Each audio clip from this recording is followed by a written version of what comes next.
Welcome to Abhinav Bharat. నేను journalist Ravichandra. 2014లో Chandrababu అనుభవాన్ని నమ్మి రాష్ట్ర ప్రజలు ఓట్లు వేసి ఆయనకు అధికారం అప్పగించారు. 2019లో ప్రభుత్వం చేసిన తప్పులతో పాటు జగన్కు కూడా ఓ అవకాశం ఇచ్చి చూద్దామన్న ఆలోచనతో ప్రజలు వైసీపీకి పట్టం కట్టారు. జగన్ ప్రభుత్వం చేసిన తప్పులు 2024లో కూటమికి వరంగా మారాయి. మరి 2029 పరిస్థితి ఏంటి?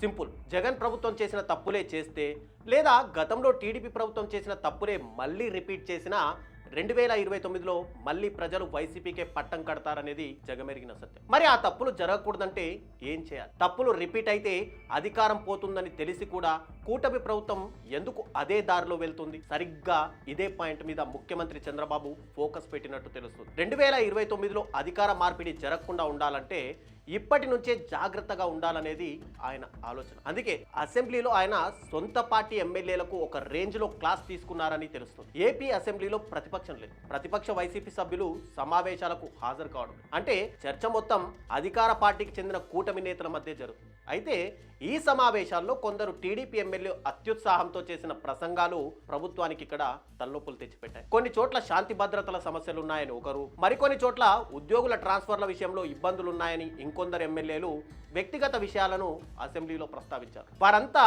నేరుగా ప్రభుత్వాన్ని విమర్శించారు. ఈ విషయంపై సీఎం చంద్రబాబు సీరియస్ అయ్యారు. కూన రవికుమార్, బొజ్జల సుధీర్ రెడ్డిపై ఆగ్రహం వ్యక్తం చేసినట్టు కూడా తెలుస్తుంది. మరోసారి ఇలాంటివి రిపీట్ చేయొద్దని చంద్రబాబు గట్టిగానే చెప్పారట. కూటమి అధికారంలోకి వచ్చి ఏడాదిన్నరే అయింది.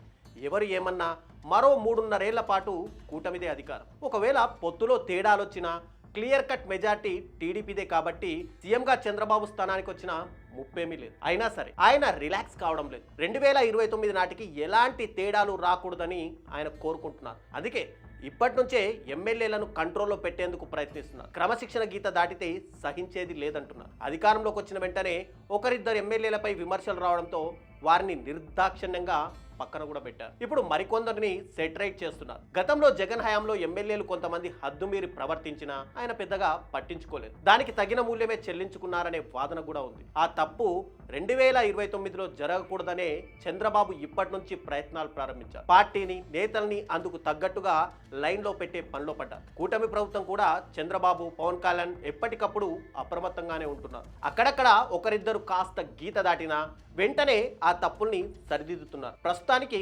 కూటమి అనేది కుదురుగానే ఉంది. అయితే రాబోయే 3 ఏళ్లలో ఎలాంటి పరిణామాలు జరుగుతాయో, ఎన్నికల నాటికి ఏం జరుగుతుందనేది చూడాలి మరి.